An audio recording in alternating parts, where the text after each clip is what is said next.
Alright, so in the last video, we decided that Core Wars was more difficult than Treasure Wars, and Hive Sky Wars was more difficult than Galaxite's Rush. In this video, we're going to be going over more of the minigames in both servers, and determine which server is more difficult. If you haven't seen the part 1 of this 2-part series, then I'll put the first video in the description. Alright, so continuing on, we're going to compare Prop Hunt and Hive's Hide and Seek. Alright, so in Prop Hunt, you choose a prop that you want to be, and you have to try to blend with the environment. But in Hive's Hide and Seek, you have to decide which block you are at the beginning of the match, and then blend into the environment as well. You may be asking, Joe, how does this matter? Well, actually in Prop Hunt, the smaller the prop, the faster you go, but the less health you have. But if you are larger, you have more health, but you go a lot slower. Whereas in Hive Hide and Seek, you just go the same speed no matter what type of block you are. Also in Hive Hide and Seek, you can actually attack the Seekers, but in Prop Hunt you can't. So obviously, Prop Hunt is going to be more difficult in that aspect because in Hive Hide and Seek you can fight back and run away, but in Prop Hunt you can't really do anything, you can just run away. That's all you can do. There's actually a cool feature in Prop Hunt. There are power-ups all around the map which can be used to the Seeker's advantage or the Prop's advantage. This really eases the game and makes it easier for both the Seekers and Hiders to win, so Prop Hunt kind of gets a little easier within that aspect.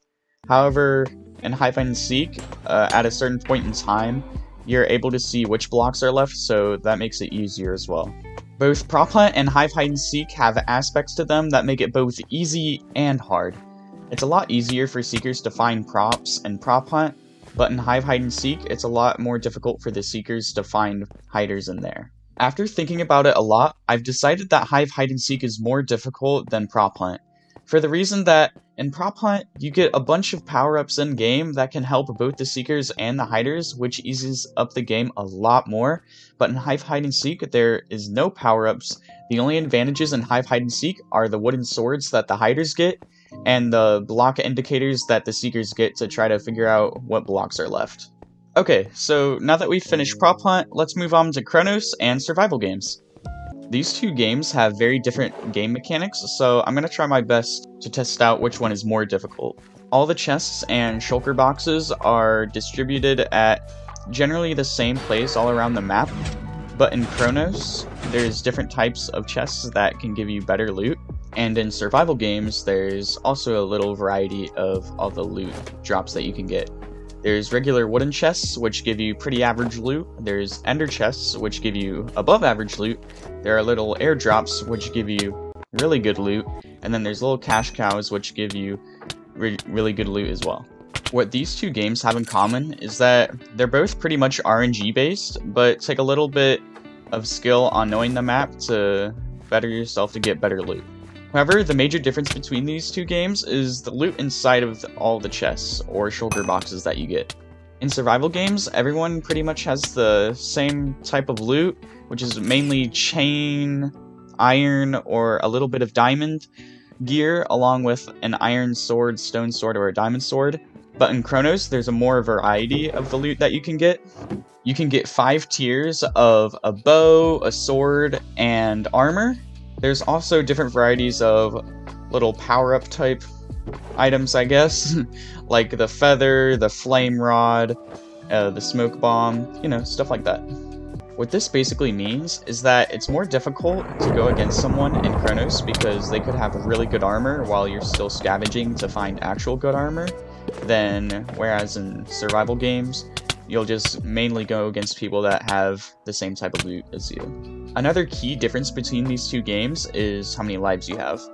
In Chronos, the amount of lives you have is determined by how much time you have, but in survival games, you only have 1 life, and when you die, you're dead for good. Another little thing in Chronos is actually there's perks that you can use to your advantage, but they cost a certain amount of time shards that you get, and you can get these time shards from killing people and winning games, or killing bounties, I should say.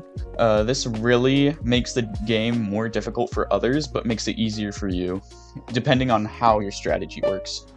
So for Chronos and survival games, the one that's more difficult, I'd say, would have to be Chronos, because of the perks that people can get, and some of them are super overpowered. Like Airstrike, which basically if you're in the air and you have a bow and you shoot someone within the air, then they're automatically dead. It's a one tap. And that one's super overpowered. And another overpowered one is Soul Collector. Well, this is a little bit of a controversial one, since sweats can counter it extremely easy, but for non-sweats, this is definitely a very hard perk to go against. So definitely, Chronos is harder because of the amount of strategy that you have to do, and all the variety of the loot that's in the game. Oh my gosh, we have another tie! Alright, these videos are...